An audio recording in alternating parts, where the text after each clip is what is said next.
Hello, good morning. Today is April 10, 2020, and this is the third lecture of our course EP1027 on Maxwell equations and electromagnetic waves. At the bottom of the screen again, I would remind you this is my email and these are the office hours, which will be conducted over Skype. This is my user ID or by Google Hangouts, so you can use this user email for your Hangouts, and you can arrange for office hour by appointment, by email appointment. Okay. Let's look at the agenda for today's lecture. As usual, we will begin by a short recap of lecture 2. I introduce notions of divergence, gradient, and curl. In the last lecture, we will review that, and then we will learn about some useful vector identities concerning these vector differential operators, which will be very important for the future. And then we will introduce the notion of a potential for curl-free and divergence-less fields, vector fields. Again, in electrodynamics, they play a huge role, so we should learn about these. And then we will look at generic vector fields, for which we will have a theorem which is known as Helmholtz theorem, which tells you how to reconstruct a vector field from the information given if the information given to you is the curl and the divergence of the vector field. And then, as promised in the last lecture, we will learn about the geometrical meaning of a gradient of a scalar, or the divergence of a vector and a curl of a vector field, from which we will see how Gauss and Stokes theorem, which deals with integration of vector fields, or integration of vector fields, how they follow from the geometrical meaning of gradient, divergence, and curl. And finally, we will apply Gauss's divergence theorem to arrive at something which is known as continuity equation, which is a very important equation in physics, especially in this course going forward, because it represents the conservation of mass or conservation of charge. So any kind of conservation law should be written in the form of something which is known as a continuity equation, and this we will see will follow from Gauss's divergence theorem. So this is a very important ingredient in electrodynamics. Okay, without further ado, let's start. Before we start, actually, I want to mention the references or reading material for this lecture. Again, we are still in chapter 1 of Griffith's Introduction to Electrodynamics, the book. Marie R. Spiegel has a nice book on vector analysis, and the nice thing about this is it takes you through the concept by solving problems. You solve a lot of problems, and that is how you learn the topic of vector analysis.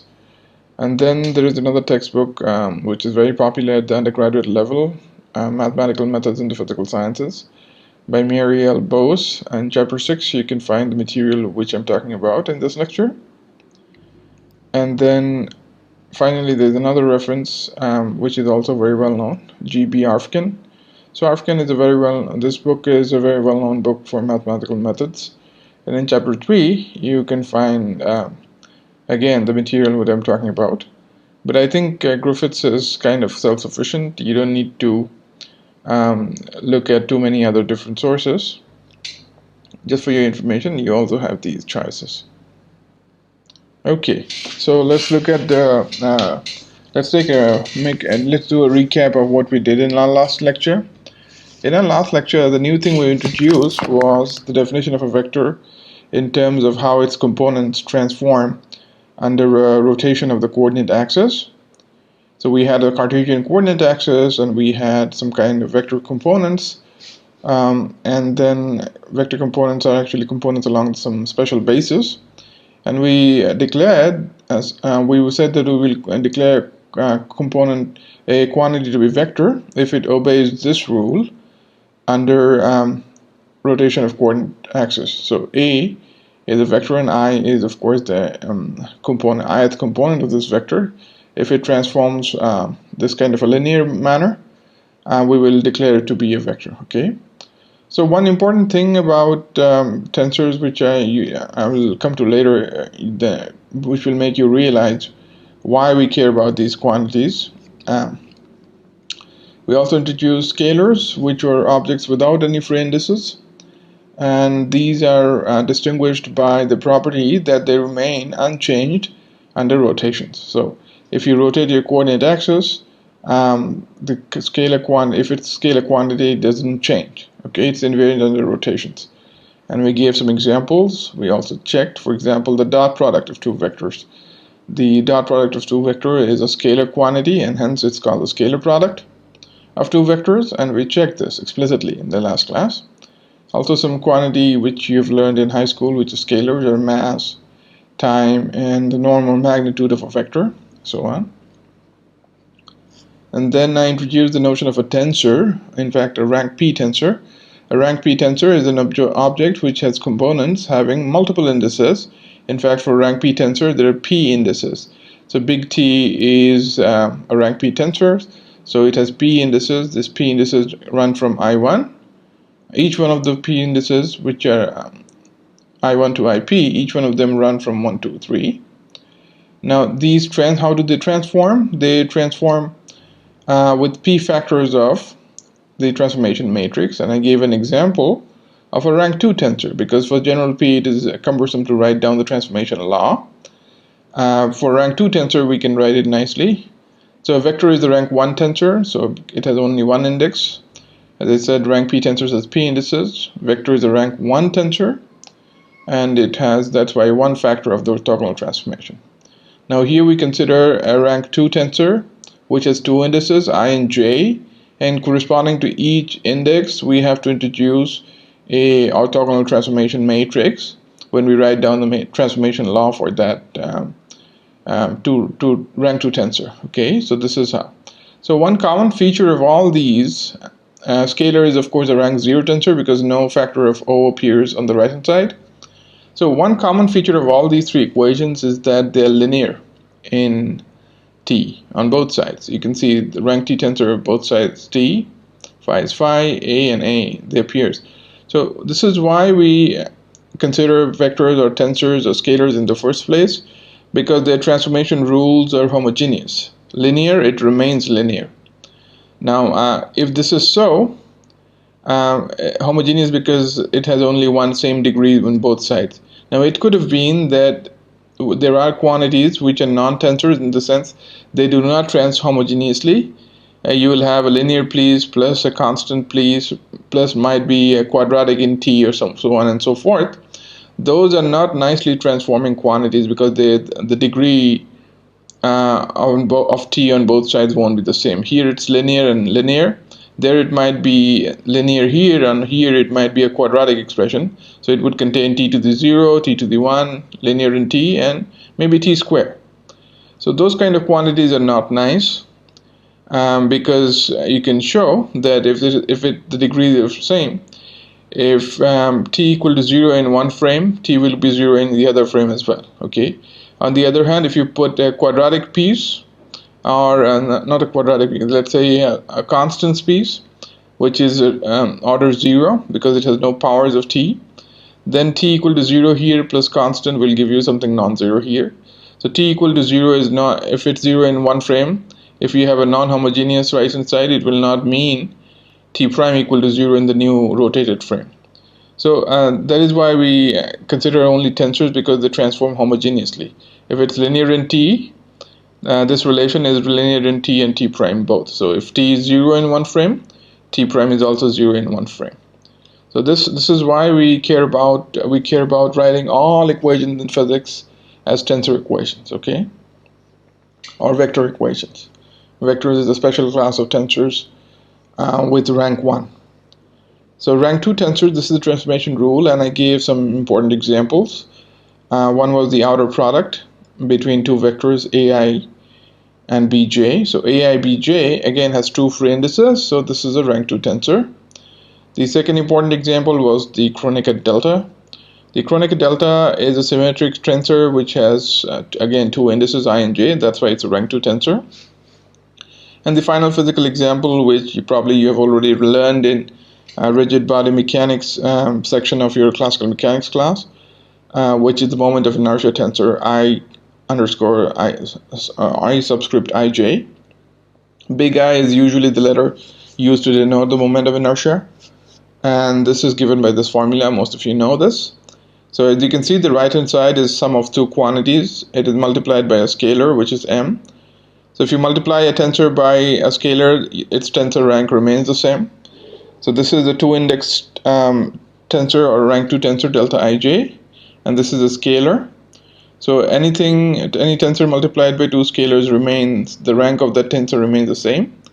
And of course the second one is outer product of x and x, okay, just like ai bj, xi xj. So this is also rank 2. So sum of two rank 2 tensors is also a rank 2 tensor. You can easily show that. So this is an example from rigid body mechanics, which you've already learned. It's reminding you. We also looked at a rank 3 tensor, which is the Levi-Civita tensor, and the specialty about this is that it is completely antisymmetric in 3 indices, ij and k. So ij and k can take, since it's completely antisymmetric, they better take distinct values, 1, 2, 3, or 2, 3, 1, and so on. So they must, all 3 indices, they must take different values in order to be non-zero. Okay, and this is the transformation law. Because it is 3 indices, we must put 3 factors of O. This is the transformation law. And then we saw that this is actually also the determinant definition of a determinant, and that gives you this. And because for rotation matrices, and the determinant of a rotation matrix is 1, we can drop this, and we see that the Levi-Civita tensor is an invariant tensor. In fact, we have delta. We also showed in the last class that delta ij, the Kronecker delta, is also such an invariant tensor, whose components do not change when we change the rotation or coordinate system, or rotate the coordinate system. Okay, so these are called invariant tensors. They're a very special class of tensors.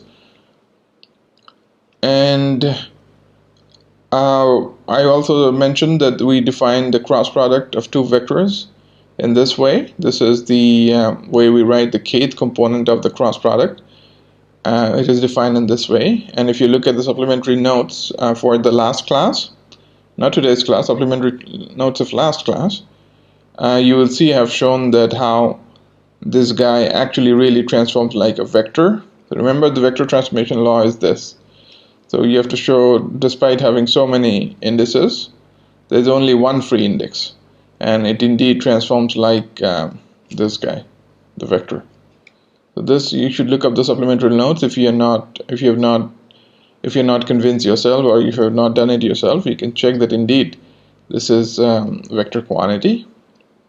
It transforms correctly under a rotation of coordinates. And then we introduced the notion of the gradient of a scalar. So before we introduced all this, we introduced something which is known as a tensor field. We were talking about tensors, scalars, vectors, as a single tensor, a single vector, a single scalar. Now we are talking about scalar fields, vector fields, and tensor fields.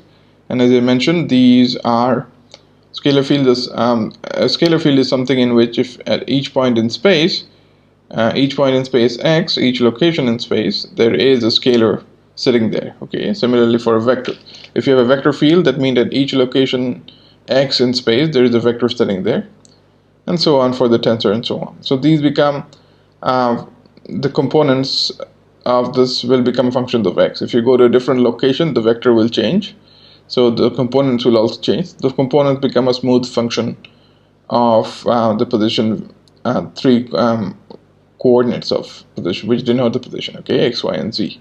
So these are multi-component, multi-variable functions, okay.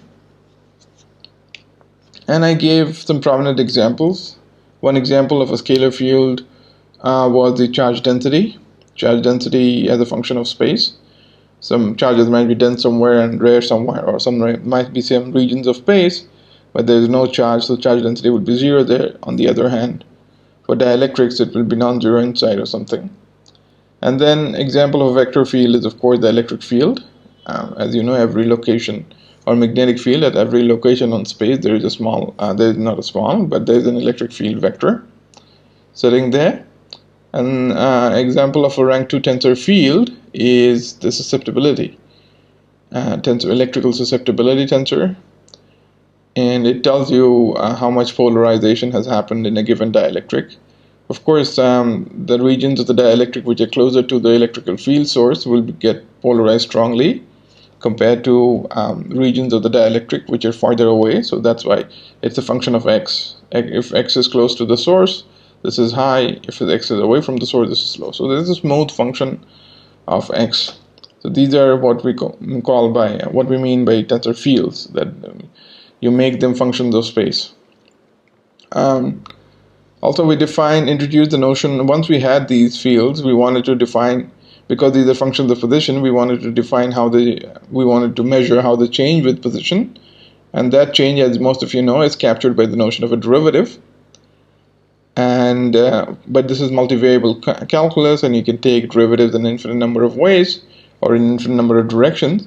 So one way to sort of specify the derivative is by defining something which is known as a scalar, the gradient of a scalar, and which is defined in this way. And I would refer to supplementary notes for today's lecture, that is lecture 3, where I have done this detailed derivation. What I'm looking at is on the left-hand side is you have scalar sitting at position x, and I wanted to look at how different is it from scalar sitting at a position x plus dx, which is dx is infinitesimally different, infinitesimal. So these are two neighboring positions, and I'm comparing the scalar fields. Now, what I mentioned in the last class, the way you find this out is to expand this guy in all three components, x, y, and z. And when you do that, you will see that the leftover, the leading term will cancel, and the linear order in d of x1, d of x2, d of x3, or x, y, and z, will be given by this.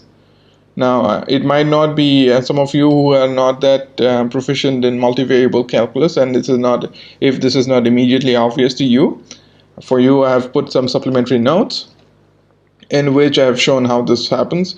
Basically, what I've done is first kept y and z same, and then expanded around x. Then I've kept x and z same and expanded around y, and so on. If you do this in 3 steps, you can show that indeed this is the result. And this result can be written in index notation. If you get rid of 1, 2, and 3, if you can write this in index notation, this is dxi del phi del xi, and the sum is already implied because an index has been repeated, I has been repeated.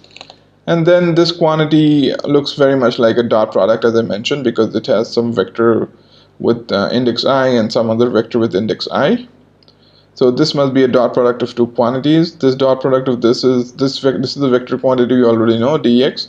Now this quantity del phi del xi, this is a component of this vector, which is known as a gradient of a scalar. So this partial derivative of the with respect to the ith coordinate is actually the ith component of a vector, which we call the gradient. So the nabla here, which acts on phi, is an operator, which is actually a vector operator. That's why it is in boldface, and it is given by this quantity. Okay, E1 hat del del x1, blah blah blah, and you can check that indeed the components of this will be, for example, the first component of this will be del acting on this will be del phi del x1, which is this exactly the same thing. Now this quantity we can write in index notation as something like this, and then as I said mentioned in the last class, the del del xk, this partial derivative with respect to the kth x coordinate, I will write in abbreviated form, which makes things look cleaner, which is del k. Partial k automatically means partial derivative with respect to the kth component of the x of the position vector. Okay. So del del xk I will write in this nicer form. And then this was about a scalar. This gradient tells you a notion of a derivative, and then if you dot with the direction in which you want to measure the change, it gives you the change in the scalar in that particular direction. Okay, so in some sense, the gradient helps us to find out the directional derivative. Now, vector differentiation, we can try to define derivatives for a vector quantity instead of a scalar. We can also try to do that for a vector. And this nabla, or this operator nabla, which we defined in the last page here. We can make it act on a vector quantity. Now, this is a vector, so we can construct a scalar by taking the inner product with the vector field, right? So that would be one way of defining derivative of a vector quantity. So if you dot this gradient nabla operator, dot it with A, and of course in components, we know how to write this. In a dot product, you put II or KK, and the kth component of the gradient operator is del K, kth component of A is AK, right? So this is how you define, and we call this quantity the divergence of the vector field. So divergence of the vector field is when you take the dot with the nabla operator. So if you don't like this form, you can write it in expanded basis. When k is 1, because k is summed, we have actually performed the sum here. So del 1 k1 a1, del 2 a2, and so on and so forth. So this is the fully explicit definition. Now we can, as we said, these are two vector quantities, and we can create, if we take the cross product, we can create some sort of a vector derivative. This is a scalar derivative of A, this is some kind of a vector derivative of A. So this is something, we put a cross product here, del and A, and of course this is the vector, so we can expand this quantity into components in the kth direction, or on the kth basis element, and this is the basis element E hat k, kth basis element. So this kth component, as we have already defined how to define a cross product, epsilon ijk del I xj, right? This is how we define the dot product, epsilon ijk ai bj. Instead of ai, you have this nabla here, so it'll be del I aj. Now, since epsilon is completely antisymmetric, if I do two swaps, I can bring the k to the first position, so it's equal to kij del iaj, because I perform two swaps and there's no sign change, right? First I can swap k with I, that will make it k ji, and then I can swap this I and j, so that will give you kij, right? We do two swaps and you can go from ijk to kij, or in other words, you can think of it as a cyclic permutation, because k is brought here, so that's a cyclic permutation of ijk, and hence these two expressions are equivalent. Now this quantity, as I said, that the vector derivative is called the curl of a vector field. And then we cited some examples which are very commonly used while doing electrodynamics. One is the gradient of r to the n, where r is the magnitude of the position vector. So this is this quantity. We already did this in the class, but you should also look at the supplementary notes for the detailed steps. Divergence of the position vector, as I said, the best way to gain intuition about these, about vector calculus, is to look at the position vector. Now, a divergence of the position vector is very easy to compute using the formula in the last page. It is equal to 3, right?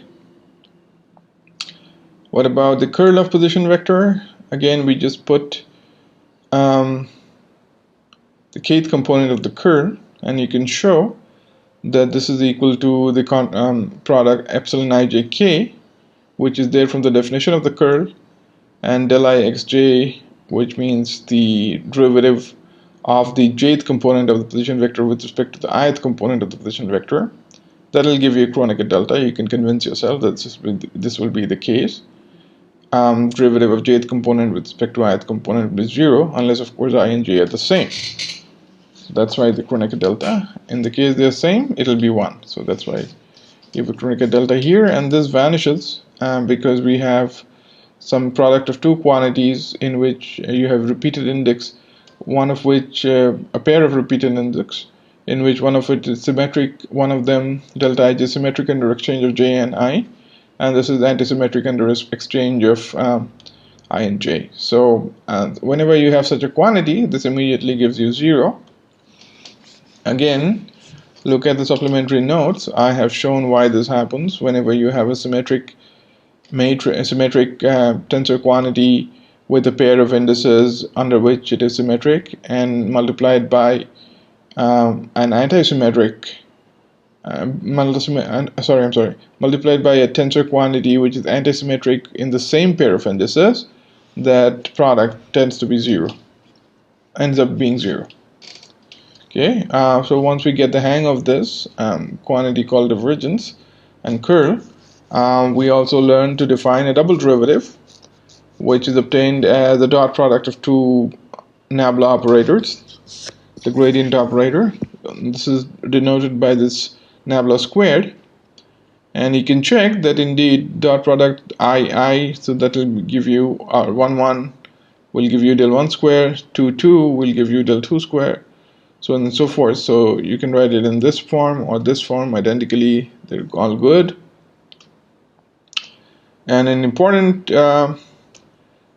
result is, again, if you consider the Laplacian operator acting on the same quantity, which is the position vector magnitude raised to the nth power, n could be an integer, then you find that this gives you this formula, but n cannot be equal to -1. There is a caveat: this formula is true except when n is not equals -1. Okay, that special case will give rise, we'll see that we have to change our definition and include change our definition of a function and include a new kind of generalized functions called Dirac delta function to describe the case when n is equal to -1, okay, which will be very important in electrodynamics.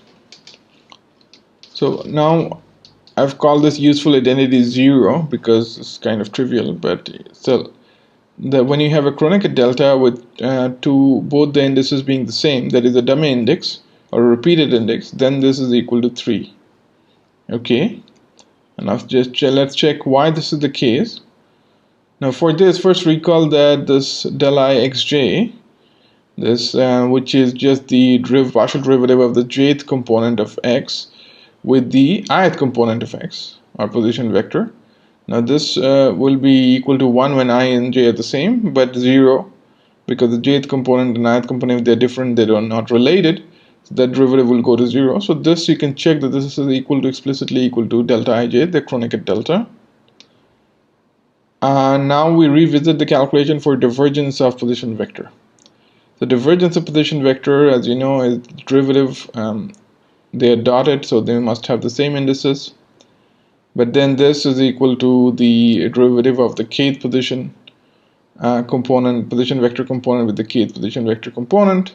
So this should be as delta, whatever is the numerator and denominator, which is delta kk, right? Now kk is, as I said, it's a repeated index. K is repeated here, so we must sum over everything. So we perform the sum. Delta kk, k will take value 1, 2, and 3 because you have to sum over everything. It's a repeated index, so 1, 1, delta 2, 2. Delta 1, 1 is 1, delta 2, 2 is also 1, delta 3, 3 is 1. So if you add them, you get 3. So indeed, you have divergence of x is equal to delta kk, which is equal to 3. Right here, we did this calculation differently compared to when we were doing like this. We used the fact that delta kk equals 3. So and I wanted to use this because in order to demonstrate the utility of this identity, that delta ii or delta jj or delta kk equals 3. There's another useful identity which we are going to be needing, and this is product of two epsilons or Levitshevitas, in which the third index or one of the index is actually same or repeated. So this implies, of course, the index k, for example, at the third index of each one of them is the same. So that means you have to perform a sum over these.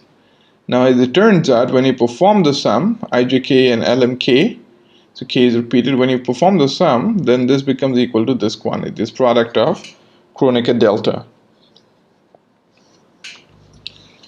And not only that, the first term is, you can see the Kronecker delta has two indices, one from each of the epsilon tensors.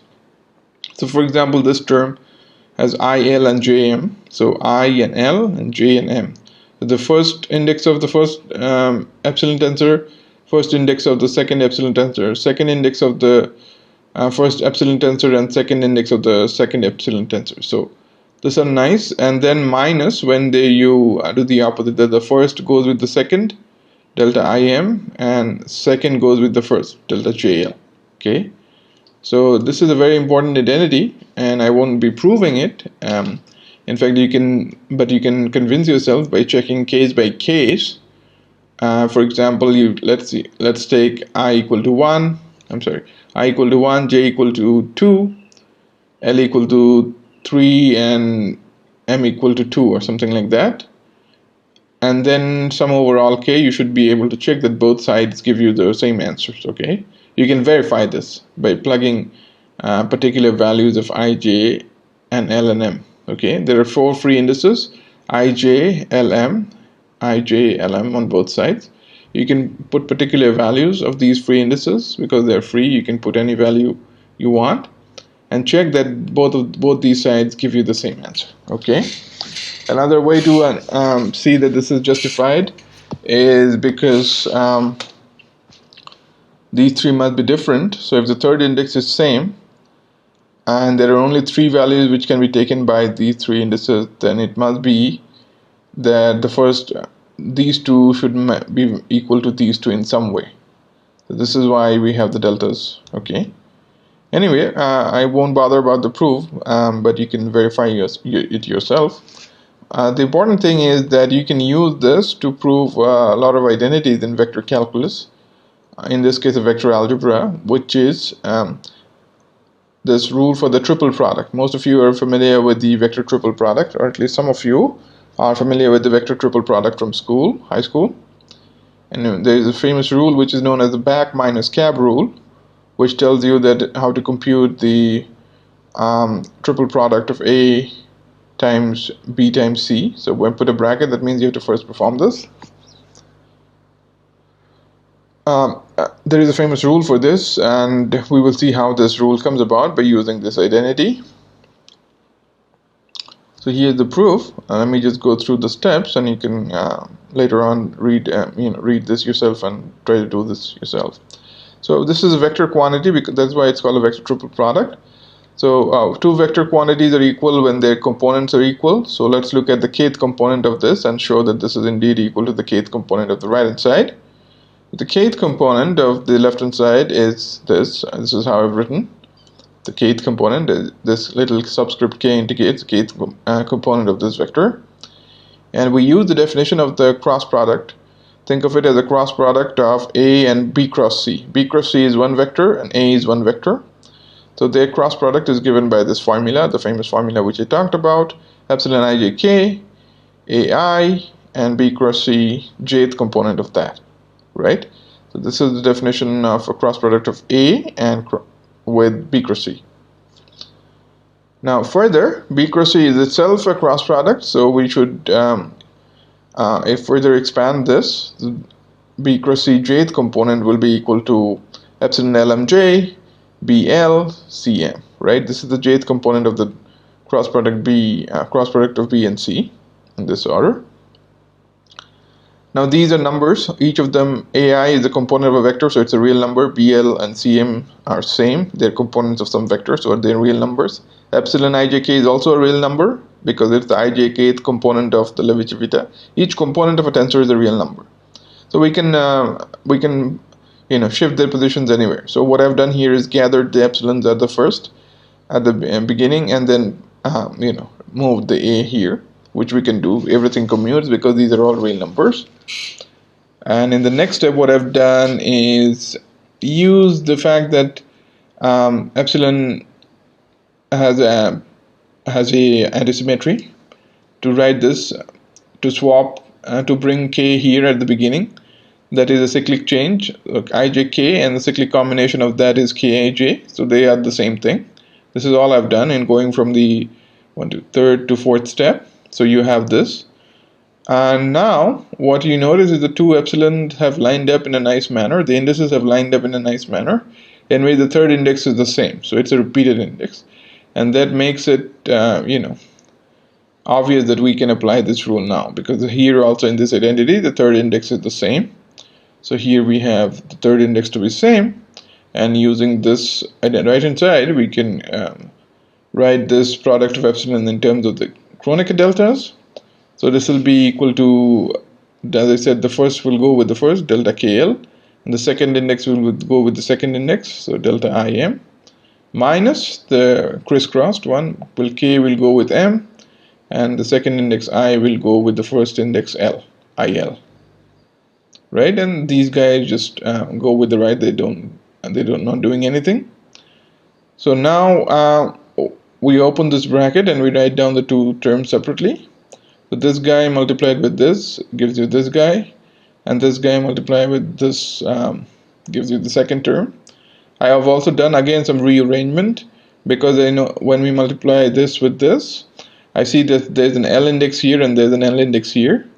So I've brought the BL here because so that same index should be are close by, just for aesthetic reasons. It looks nicer. And then IM, but C has also M, so I brought IM with C. And similarly I've done for the second term as well, KM, so C must be here because C has M index, and IL, BL, so IL, BL I've written. This is just a rearrangement you can do because these are all real numbers and their order where you put them doesn't matter. Okay. Now delta KL, if you're okay with that, I'll move on. So delta KL BL, this quantity, L is the dummy index, so it gets summed over. And because we have a Kronecker delta, the only non-vanishing contribution when we perform the sum will be when L is equal to K, right? In that case, BL will also become BK.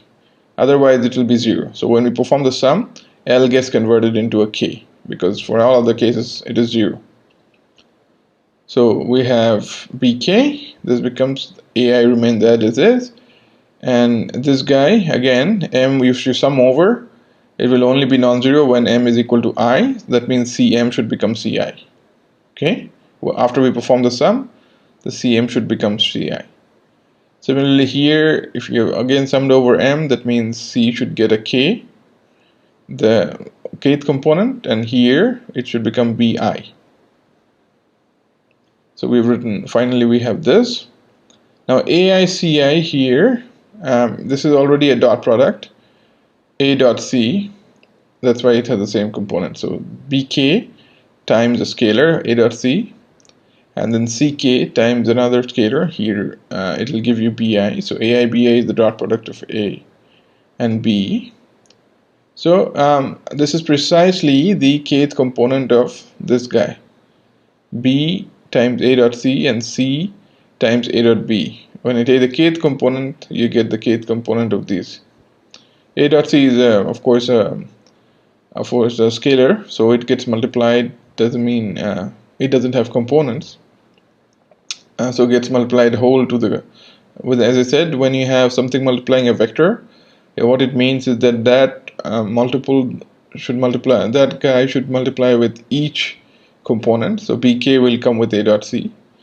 And similarly here you have A dot B multiplying the vector C, that means each component of vector C will get multiplied with this quantity A dot B. Okay. So using this useful identity, which is the contraction of two epsilon tensors, contraction of the third component from 6. This is a contraction because the total number of components have reduced. On one side you have 6 components, 6 indices. Now you have only 4 indices. So the number of indices has been contracted. In this sense, it's a contraction. So a contraction of 2 epsilon of single index gives you this. There are also analogous formula when you contract 2 indices, like KK, and the second index also is the same, J. Instead of M, you have a J here. And you can guess what would be the answer. I won't tell you the answer, but you should try to do it yourself. And then we have 2 more important identities, as I promised in the agenda part of our class, that there are a couple of identities for vector fields and scalar fields. First important one is that the curl of gradient of a scalar vanishes. So if you have gradient of a scalar, and then if you take a curl, you can show that this goes to 0. This operation leads it to 0 for any arbitrary scalar. It doesn't have to be any special scalar. For any scalar field, if you take a gradient and then follow it up by taking a curl of that thing, gradient will make it into a vector, and you can define a curl of a vector field. So if you do that, that will give you 0. And to show that is very simple. So again, this is a cross, so it's a vector quantity. Curl is a vector quantity. So we compare kth component of both sides. So the kth component of the LHS is this. And again, I have written down on the right hand side, the first line is the definition of the curl, epsilon ijk del I grad phi j, jth component. And grad phi jth component is del j of phi. So we have this component, del I del j phi, which is just the mixed second derivative of ij, epsilon ijk. And now this combination, immediately we can say this is 0, because this guy is symmetric in I and j, because partial derivatives, the order doesn't matter, we know. If you take y derivative and x derivative, or first x derivative and then y derivative, they are usually the kind of functions we are interested in physics. Most of them respect this commutativity of differentials, partial differentials. So mixed partial derivatives, they are like they commute, xy will be equal to yx and so on. So this is symmetric in I and j, whereas the Levi-Civita is completely antisymmetric in I and j, the same pair of indices. Whenever we have such a situation, this must be equal to 0. Okay. The useful identity 2, this was the useful identity 2, and then there is useful identity 3, which tells you that the divergence of a curl of a vector field vanishes. So you have a vector field. Of course, you can take the curl of that, and now if you take a divergence of that, that will give you 0. Okay, that will give you 0, and the proof of this follows very simply. Again, it will be a situation like this. Now, divergence of curl of A is a vector, so divergence of some vector is a scalar quantity, which is given by this. Because it is dot, you put the kth component of this one and kth component of this guy. Kth component of this guy is defined in this way because it's a curl. And then, so this is epsilon ijk del I aj. And now, because this is a constant, you can take it outside the derivative. So I've taken it outside the derivative and allowed the derivative to act on this. So del k del I is just the second derivative of aj with respect to k and I. Again, we have a situation like before, something which is symmetric in exchange of k and I, and something which is antisymmetric in under exchange of k and I. They had together, they are the product, they appear as the product. So this guy must be equal to 0. So thus we see that the divergence of a curl vanishes. So curl of a gradient vanishes and divergence of a curl vanishes. Okay, so these are very important identities to remember in vector calculus. I guess if you have taken some class before, or in a mechanics class, if you have learned these, then it's all good. It's good to do. This will be a second level layer of understanding. But if you haven't, it doesn't matter. You can learn it here. So once we have these identities, we will get to some important results in vector calculus, again, which we will make a lot of use of when we do electrodynamics. One of them is, a couple of them is to define something which is known as a scalar potential. And this guy exists when you have vector fields for which the curl vanishes. So you can have a special class of vector fields for which the curl vanishes, okay? The curl will vanish. If the curl vanishes, these kind of fields are very special, and they are called irrotational or conservative. I think this is the more common notation terminology, conservative. A conservative vector field is one for which the curl vanishes. So this is how we define it. And the theorem states that if you have a conservative vector field, then you can show that the conservative vector field can be written as This minus sign is conventional, by the way. Many books do not have it, but Griffiths has it, and most of the physics books have it, so I've introduced a minus sign. So if the curl vanishes, or in other words, if the field is conservative, vector field is conservative, for a conservative vector field, you can show that it is equal to gradient of a scalar quantity. So the classic example of this, most of you know, is the electric field, right? For electric field, the curl will vanish, we will see, and hence that would lead to the existence of something known as the electrostatic, I'm sorry, not electric, electrostatic. When we have static charges, curl of E will vanish, and that would lead to the existence of something which is known as electrostatic scalar potential, and E will be equal to minus gradient of the scalar potential, okay? We will work with this. We will work with the scalar potential because it has the same information as the electrostatic field, right? But it's a scalar quantity, so we can add them. So it's just one component instead of three components, and it's a more economical description of the same thing. Although see the vector, it can be derived from a scalar by taking simple derivatives. So why not work with the scalar, because it is only one quantity and we can add them easily. The second theorem, so just to summarize, so phi is called the scalar potential. I won't be proving this theorem. It's not that simple. It's not that obvious why this is so. However, if you can look at some of the references I mentioned, you should have a fair idea why this is natural, why this is very natural. And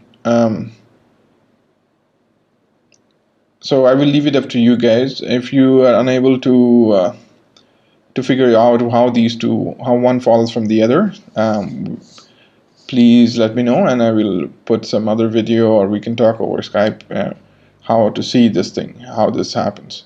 But easy thing to do is to verify that this is true. If C is described by gradient of a scalar, you can put this here, and then we use the theorem. We use the identity 2, which is that curl of a gradient vanishes. So in some sense, this is the reverse of the useful identity 2, that which says that curl of a gradient is 0, but then if curl of something is 0, that is equal to gradient of something. So in some sense, it is the converse of that. And then another important theorem, which is theorem 2. If you have you can have another special class of fields for which curl is non-zero. This is non-zero, but the divergence vanishes. Okay.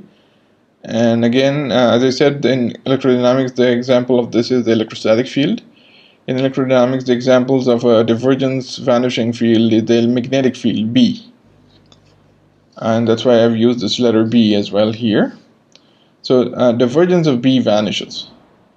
If the divergence of V vanishes, then you can show, the theorem says, that B can be expressed as, I'm sorry, this should be curl, not divergence. There's a typo here, I'm sorry about this. So if the divergence vanishes, then you can show B is equal to curl of some quantities, another vector called A, right? And you can again check this by inserting B equals curl of A here. Then this expression will be divergence of curl, but then we learned divergence of curl is 0, so automatically this is 0. So again, this is the converse of this identity. We said that a divergence of a curl vanishes. Now I'm saying that, okay, if divergence of something vanishes, automatically this is always equal to curl of something. Okay, this so B is always curl of some other vector field A, and this vector field A is called the vector potential of the solenoidal vector field. So by the way, anything which has vanishing divergence, such a vector field is called a solenoidal vector field. And the name, as you can, terminology suggests, it has some origins in magnetic field, the solenoid. So it's a solenoidal vector field, and that is the historical origin of the terminology. But what it means is that the divergence of that guy vanishes. So so again, there are two typos in this slide. I'm very sorry about them. First, this should be B. So if B is the divergence-free field, then it can be written as a curl of another vector A. I'm sorry about this. There are two typos here. First to note is that this should be B, and this divergence should be a curl. Okay, so one important thing about the uniqueness. Now, is this unique for every given conservative vector field? Is there a scalar potential? Is the scalar potential unique? We know it exists, but this next question in math you ask, okay, I know something exists, but is it unique? How can I not know there are two different scalars corresponding to the same conservative vector field? And the answer is no, it is not unique, because I can always add a constant to this scalar phi. I can add a constant, and because the derivative of a constant is 0, it will give me the same C. So phi is non-unique. It's ambiguous up to addition by addition of a constant. Okay, that's not a big deal. It is just like, taking the zero of potential. You have learned in in mechanics there is something called potential energy, like gravitational potential energy, and you can take the zero of the potential energy to be anything. What matters is the change in potential energy, not the absolute zero of potential energy, and you can take the zero of potential energy to anything. So this is something like that. So this ambiguity by a constant is exactly the ambiguity with respect to ground level or datum level. So this is not, for me, this is not a big deal at all. Like, okay. However, the vector potential is much more ambiguous. You can show that if V is curl of A, now if I add A, in addition to A, if I add gradient of a scalar chi, then you can see because curl of a gradient vanishes, it will give you B again. So take curl of both sides. Curl of A prime equals curl of A plus curl of gradient of chi. This vanishes. So curl of A prime is equal to curl of A.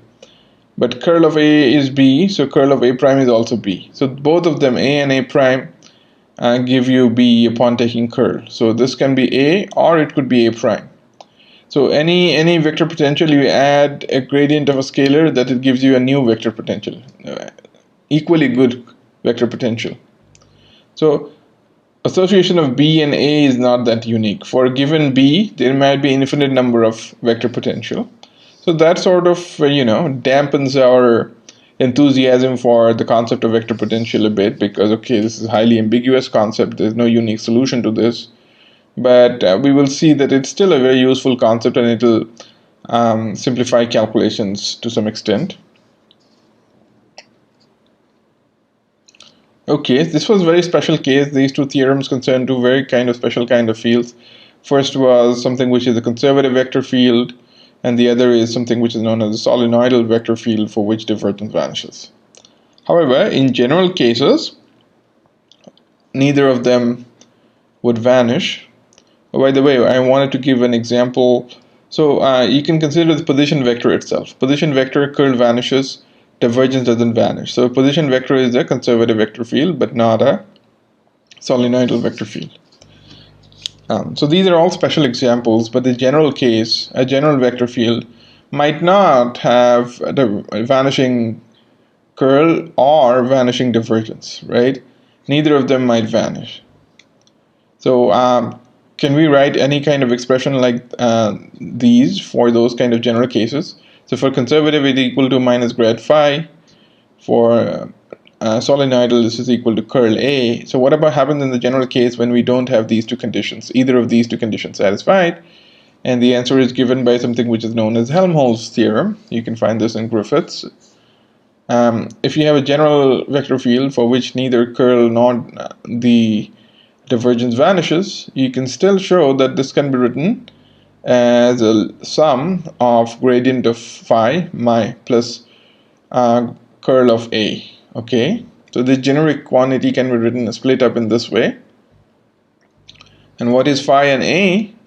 Phi and A are given by these two expressions. So they're a bit nasty looking expression, but this tells you If you give me the divergence and if you give me the curl, I can split up a vector field into these kind of looking cases.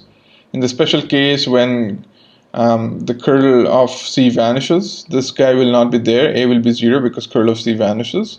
So the integrand vanishes and the integral vanishes. And then A is, this part is 0. So you have just this which satisfies this guy, which is the special case. And then the other case is, of course, when, let's say, you have a divergence-less C is solenoidal, in which case the divergence of C vanishes, and then phi also vanishes, so phi doesn't exist, and you have C equal to curl of A, which is also true. This is theorem 2. So these two are sub-cases of the Helmholtz theorem, which says that any generic vector field can be written in this form, minus gradient of phi plus curl of A, where phi and A are these quantities. So one curious these quantities are some kind of integrals, as the name suggests, as the appear. So we have two quantities x, two position vectors x and x prime. Now x prime is dummy variable because it is integrated over all space. This integral, when I don't put limits of integration, usually it would mean all space integration, okay, over all space to infinity. Minus infinity to plus infinity. The coordinate x will go from minus infinity to plus infinity, y will go to minus infinity to the entire range. And then this nabla prime means actually divergence with respect to this second coordinate. Okay, that's why I put a prime here. So this is a very powerful result because it tells you, okay, this, I should also mention that this is only true for a very special class of fields. C cannot be more diverging than this. The reason is that this is a volume, this is the integral. Now this integral has to converge. If the integral doesn't converge, then of course these expressions have no meaning. So these integrals only converge for this to be greater than 2. So if C falls off faster than x to the 2, mod x to the 2, okay? If it is 1 over x, then these guys won't exist. This theorem doesn't apply because then these integrals are not defined. They're ill-defined. They all blow up when you go from infinity to minus infinity. So for the, and you can check why this is so. This is a derivative. If C, I think she should be 1. Let me just think for a second. So derivative will pull down one more factor of x. So it will be 1. This guy is 1 over x to the 3 plus epsilon positive. And then we already have something here. So epsilon to the 4 plus epsilon. And this is r squared dr. So r squared, and this is r to the 4 plus epsilon. So I think this 2 should not be there or something. This 2 should be equal to 1. But you get the general idea. The idea is that, well, C cannot be arbitrarily, it must have a behavior which falls off into infinity. So this similarity sign usually means asymptotically equal to, which means when you go to infinity, how does this fall off? So this is a very powerful result because it tells you if you give me the divergence and the curl of a vector field, I can reconstruct the full vector field, okay? If you don't give me directly the components of C, but instead if you give me these two, from these two data, providing the divergence and curl information is equal to providing the information of the full vector field, right? So this is why it's a very powerful result. Now let's see if this is really true. So gradient is a single component object because it's a scalar. Curl is a 3-component object. So it seems like the total information in these two combined is 1 component plus 3 component. It's 4 component, but the components of vector field are 3. So it seems like C has 3 components and phi and A, because it's a scalar and it's a vector. It's 1 plus 3, 4. So how come we're getting 3 from 4? Actually, this is not the case. A actually has two independent components. The third component of A which is given by this expression, the third component of A is determined by any two of them, the first two of them, for example. So this has two independent components. We should count the number of independent components on both sides. This is two independent components, and this is one, so that is 3, and this is also 3. Okay. Again, all these theorems, they are true for three-dimensional space, because in higher dimensions or lower dimensions you cannot define curl. Okay, now we come to the geometric meaning of gradient divergence and curl, and I will refer to supplementary notes for details of derivation, which you should check in the supplementary notes folder. So first let's look at gradient. Now what I have here is a cube around this point, centered around this point x. Okay, this is the position vector x, this red dot. And enclosing, this is located the centroid of this cube, center of this cube. Cuboid with side lengths along the x-axis delta x, along the y direction has a length delta y, and in the z direction the height of the cube is delta z. So consider an infinitesimal cube around this point x. Then you can show that the gradient of phi, which is given by the formula I mentioned a few slides before, you can show that this is equal to the surface integral of phi over the faces of this cube. So this cuboid has 6 faces. Over each face you compute this quantity phi times n dot ds. N, of course, is the normal derivative of the face. So outward normal derivative, no, sorry, not derivative. Why am I saying derivative? N hat is just the outward normal, and then you integrate over this face. In this case, because it is infinitesimal, there'll be no integration to do. So, but because we have to take infinitesimal limit, in the infinitesimal limit, you just sum over phi over all the 6 faces, and then you can show that this is equal to gradient of phi. So the details will be provided in the supplementary notes. But you should think of the gradient in this way, that it is the integral over the face, scalar over face, with the vector outward normal divided by the volume, and you take the limit delta v goes to 0, and whatever is left you will see is equal to gradient of phi.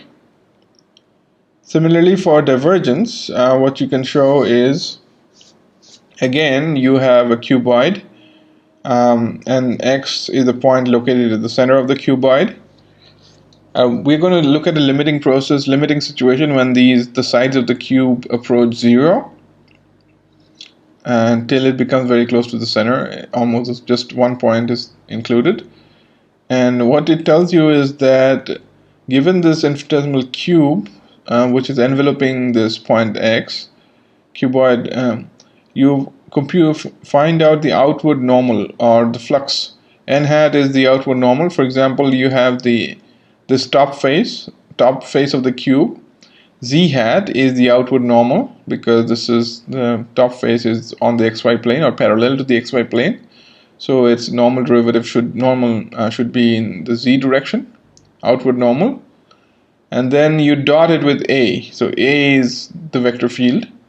So z dot A will, whatever it is, you find out, and then you integrate over the top face, and you do that for all faces, all the 6 faces of the cuboid. Okay, do it and then divide by the volume of this cuboid, and they make the limit in which all these sides go to 0, or the volume of the cube approaches 0. Then it will be an infinitesimal cube around this volume, around this x, and that you can show this outward flux divided by the volume gives you the divergence. Okay,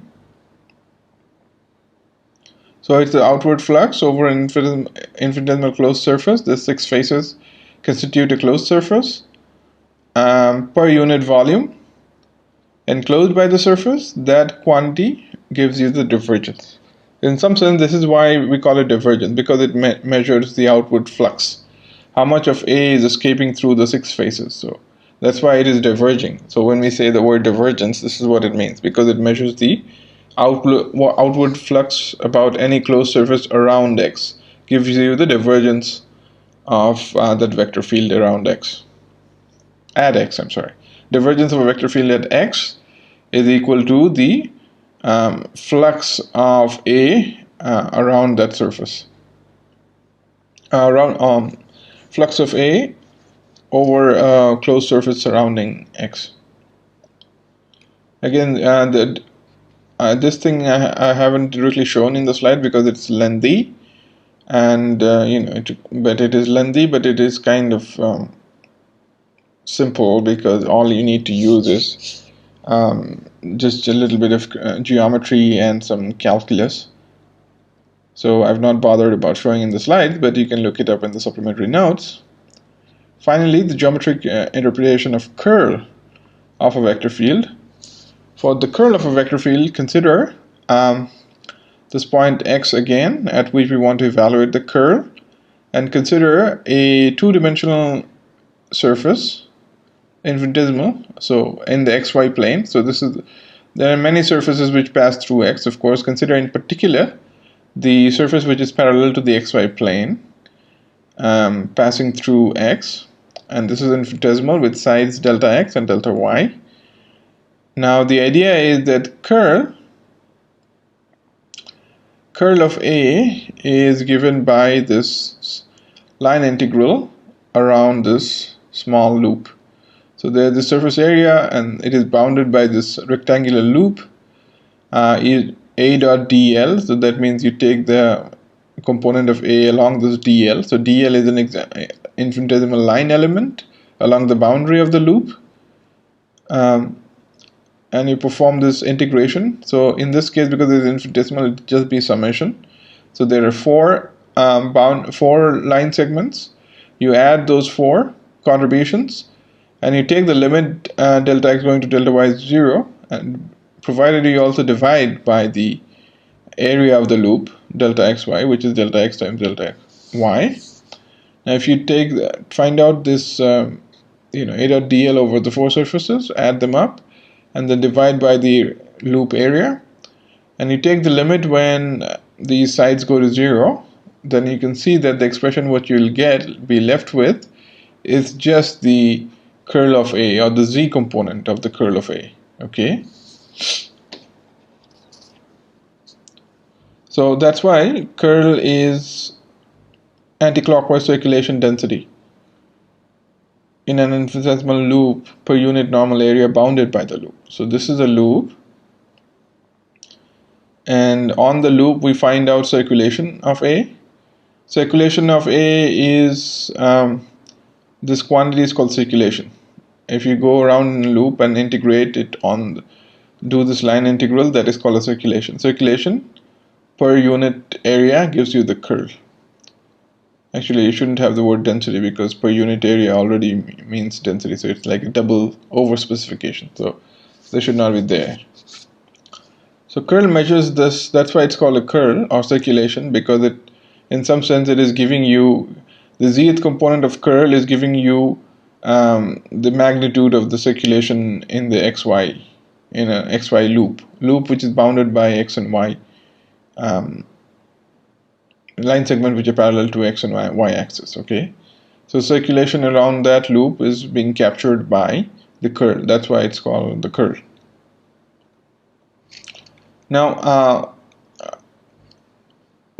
the next thing which I wanted to talk about is a little bit about this Gauss divergence theorem and Stokes theorem, which I said that it would become very obvious once we understand the geometrical interpretation of divergence and curl. So let's go back to the divergence of curl. The geometric meaning, the left hand side we have some kind of a cuboid, and we are computing the flux through the 6 faces of the cuboid and dividing by the volume of the cuboid. Okay, now if this is true, I can transfer this delta V on this side, right? So I will have divergence of A times delta V. So this is true for an infinitesimal cube. Now we can imagine applying this geometrical meaning definition for each for infinitesimal element of some closed volume, of some closed surface enclosing a volume. Now, and we integrate sum over all such infinitesimal volumes which constitute the large area. If you sum over all of them, what you should get is this. So delta V, when you sum over everything, will become the integral over the full thing. And then this flux over the 6 faces of the cube will actually end up being just the integral over the outer surface. The reason is that if you consider two infinitesimal cuboids next to each other, outward flux for one of them will become the inward flux for the second one. So the sum of the two fluxes will cancel. And you'll be left with, when you do the summation, just the outward flux through the outermost surface, okay, for which, in some sense, this just follows from the geometrical interpretation of the divergence of a vector field. And similarly for the curl, you can bring it here. You can bring this guy here, delta x, sy, sx, xy, and then just apply to this kind of an open surface with the boundary. You can cut up or divide this open surface into infinitesimal small rectangular loops, and you can apply the geometrical meaning of curl to each loop, and then just add up contributions from all these infinitesimal loops. When you add up, you'll be left with this integral over the loop, over the entire closed open surface, and this line integral over each boundary of each loop will cancel out in between, and only leftover contribution will be the line integral over the boundary of the open surface. Okay.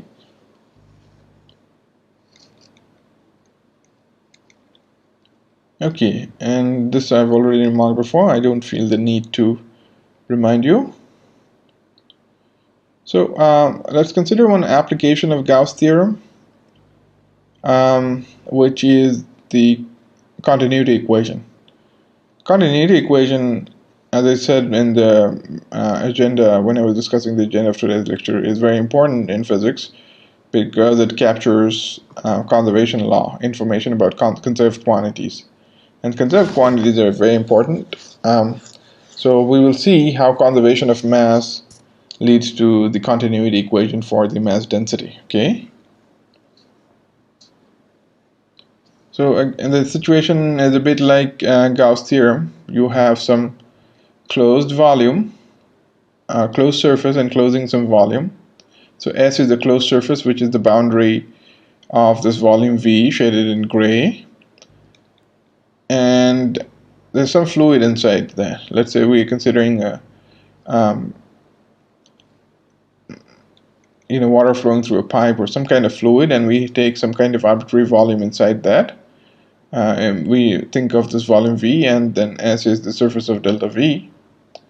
Now the total mass inside this volume will be given by the density times the volume of this volume integral over the volume. So this gives you the total mass. And of course the fluid is moving. There's a flow. So stuff from the inside is coming out, or stuff from outside is going, fluid from the outside is coming below, or something like that. Every kind of thing is happening. So we might want to, if you are interested in what is the amount of mass flowing out per unit area perpendicular to the flow, what is the amount of mass flowing out, we need to invent a quantity which is known as the current density. Now mass current density, or current density, this is defined as the amount of mass which is flowing out per unit area perpendicular to the flow per unit time. So let's go back here. So we consider this little amount of area, and the current density is the amount of mass which is flowing out normal to this area, and per unit area which is normal to the flow per unit time. So you can a little bit of flux will be given by this. The amount of outward flux will be given by, this is J dot nds. J dot nds will be given by flux per unit time. Okay, flux per unit time. This amount of mass is flowing out. So this is the amount of flux that is. This is the amount of if you integrate over the full surface, then it gives you the total amount of fluid mass that is flowing out of this surface S. Now this escaping fluid or outward flux will lead to a reduction of mass inside, right? Or a reduction of density inside. So this will be equal to, this will lead to the reduction of mass. Minus dm dt is a reduction of mass. But m, the total mass, is density times integrated over the volume. So this is d dt of this.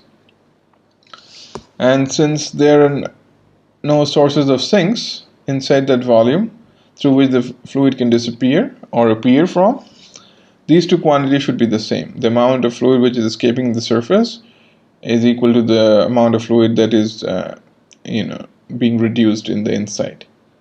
It cannot disappear anywhere else, or it cannot appear from somewhere else. These two quantities must be, this is what we mean by conservation, local conservation. That's something which, if mass is conserved, so something which is reduced must have passed through the surface. Okay, so we have equated the outward flux and resulting in the reduction of the mass. Outward flux per unit time is equal to rate of change of mass inside, or rate of decrease of mass inside. Remember, J is not just per unit area, it's also per unit time. So this is giving you outward flux per unit time. Now what we can do is to pull this derivative. We can switch the order of the derivative and the integral. We can plug this in and we can do that. Oh, I'm sorry. Let's just look at the left hand side for a moment. Now this is, we can use Gauss theorem to manipulate this. Now this is surface integral of some J, flux of J. Now flux of J, surface integral, use Gauss theorem, then it will become volume integral of divergence of J. This is just Gauss's divergence theorem. So gradient divergence of J volume is equal to flux over the surface. And then the right hand side we also will simplify. What we will do is switch the order of the time derivative and integral over space or volume. If we do that, what happens is when you take this minus d dt inside, it gets converted into a partial derivative, right? And this is the condition, only under this condition can we swap the time derivative and spatial integral. And this is pretty obvious. I think it is better. It is more obvious if we do the reverse, that why it becomes a partial derivative. It cannot be a total derivative. The reason we have total derivative here is because this quantity, space indices have been, or spatial labels have been integrated out. We have integrated over all space. So whatever this integral is, it has no memory of location. So then it is just purely a function of time. So it's a function of single variable. So that's why we had an ordinary derivative, dd of t. However, when we pull this inside, spatial labels are there. Spatial labels, rho will have x as a spatial label. So we don't want to end up accidentally taking derivative with respect to spatial labels. Then we have to, that's why we have to take a partial derivative. When we take the time derivative, we have to take a partial t derivative. Okay, we have to take a partial derivative with respect to t. So this rule you should remember whenever you try to switch the order of time derivative and spatial integral. When you put the spatial time derivative inside, you must convert it into a partial time derivative because the quantity inside has both space and time labels. So this should be observed. This rule should be observed. So now we have the left hand side equal to this and the right hand side equal to this. So these two equality means these two should be equal. So these two should be equal. Divergence of J, the volume, is equal to volume integral of this quantity minus del rho del t. And we can take this on the left hand side and we have a single equation. Both of them are volume integrals. The volume integral of this full quantity, del rho del t plus divergence of J vanishes. Now this is true for all volumes, including infinitesimal ones. So if I take an infinitesimal volume, the integration goes away and we have this guy must vanish because it will be d cube of x times this equal to 0. So dq over x is not 0, so this must be equal to 0, right? So this is important equation which is known as continuity equation. And this represents conservation of mass, as I said. So you could have also done this thing for the charge density. Instead of m, you put a big Q here, and rho will become the electric charge density. And all these steps will go through. J will be the electric current density, not mass current. And all these steps will go through, and you will arrive at this identical looking equation, except rho will be the electric charge density and J will be the electric current density. Okay, so electric charge density and electric current density are related, and they're related by this equation. They cannot be independent functions. They are related. So this is a very important constraint which comes about because charge is conserved or mass is conserved. Any conserved quantity, its density and current density are related by this equation, which is known as the continuity equation. It's one of the most important equations which you will learn in the course, so please remember this, commit it to your memory. This we will use over and over again as well, or we will encounter this over and over. And next time when I talk about a conserved quantity, you should immediately make the mental connection that there should be some kind of continuity-like equation or continuity equation representing the conservation for that. So the moment I say conservation law from now on in this course, you should be immediately able to make the mental connection. Oh, that means there is some kind of continuity equation. And vice versa. If you come across a continuity looking equation like this, then that means some quantity associated with this is conserved. Okay, I feel like this is a good place to stop. And the next class we will talk about curvilinear coordinate systems and the Dirac delta function, which is the only outstanding issue I feel. And then we will wrap up our mathematical preliminary or mathematical background for the course we need. I think 4 lectures is good enough. And then we will start electrodynamics proper. Okay, so let's stop here. Thank you.